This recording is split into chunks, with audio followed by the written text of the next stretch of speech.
Delhi NCR के कुख्यात gangster और दाऊद इब्राहिम का दूसरा रूप कहा जाने वाला नीरज बवाना आए दिन सुर्खियों में बना रहता है। नीरज बवाना वैसे तो कई साल से दिल्ली के तिहाड़ जेल में सजा काट रहा है, लेकिन बावजूद इसके जुर्म की दुनिया में नीरज बवाना का सिक्का ऐसे चलता है जैसे कि वो जेल में नहीं बल्कि जेल से बाहर हो। आज की इस खबर में हम उसी नीरज बवाना के मामा की बात करेंगे, जिन्हें अब कोर्ट से 440 बोल्ट का झटका लगा है, जिसके बाद नीरज बवाना की मुश्किलें भी बढ़ती हुई दिखाई दे रही हैं। दरअसल नीरज बवाना का मामा, जिसका नाम है रामवीर शौकीन, जो कभी दिल्ली के मुंडका से विधायक हुआ करता था, लेकिन उसके बारे में कहा जाता है कि वो अपने भांजे नीरज बवाना और शक्ति दादा के साथ मिलकर दिल्ली में कई अपराधों को अंजाम दिया करता था और विधायक के पद का गलत इस्तेमाल करते हुए वो इलाके में अपनी अलग दहशत भी फैला रखा था, जिससे नीरज बवाना और शक्ति दादा को भी बहुत सपोर्ट मिलते थे। लेकिन एक वक्त ऐसा भी आया कि जो रामवीर शौकीन विधायक बनकर दिल्ली में गुंडई किया करता था, आज वो जेल की सलाखों के पीछे है।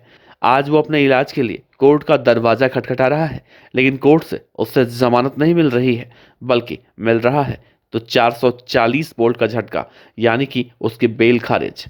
इस बार रामवीर शौकीन को सुप्रीम कोर्ट ने जमानत देने से इनकार कर दिया।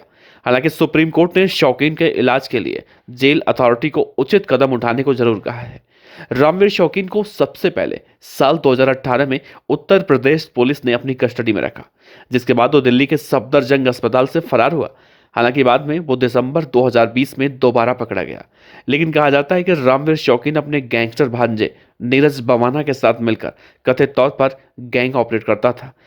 रामवीर शौकीन जब साल 2013 में दिल्ली विधानसभा के मुंडका सीट से निर्दलीय उम्मीदवार के तौर पर निर्वाचित हुआ, तो किसी को मालूम नहीं था कि वो गैंगस्टर नीरज बवाना का रिश्तेदार है। बाद में ये मालूम चला कि वो चुनाव लड़ने के लिए आपराधिक गिरोह के प्रभाव का इस्तेमाल कर रहा है, जिसके जरिए वो अपनी राजनीतिक महत्वाकांक्षा को बढ़ाना चाहता था और पैसे से संबंधित लाभ भी प्राप्त कर रहा था। मीडिया रिपोर्ट में पुलिस के हवाले से बताया गया है कि साल 2015 में रामवीर शौकीन को मकोका के एक मामले में अपराधी करार किया गया था। उसके लिए 27 नवंबर 2016 में गिरफ्तारी भी हुई। जांच के दौरान उसके पास से 9 mm के पिस्तौल और 2 जिंदा कारतूस मिले थे। 8 मार्च 2017 को उसके खिलाफ आरोप पत्र भी दाखिल किया गया था। हालांकि 26 सितंबर 2018 को वो दिल्ली के सफदरजंग अस्पताल से यूपी पुलिस की हिरासत से भाग गया था। गिरफ्तार होने के बाद आज भी दिल्ली की जेल में नीरज बवानिया का मामा रामवीर शौकीन सजा काट रहा है।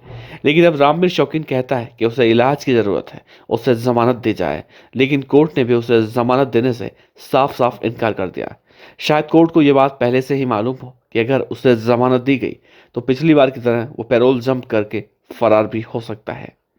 आपको क्या लगता है कि रामवीर शौकीन को इलाज के नाम पर जमानत चाहिए या फिर उसका इरादा कुछ और ही है?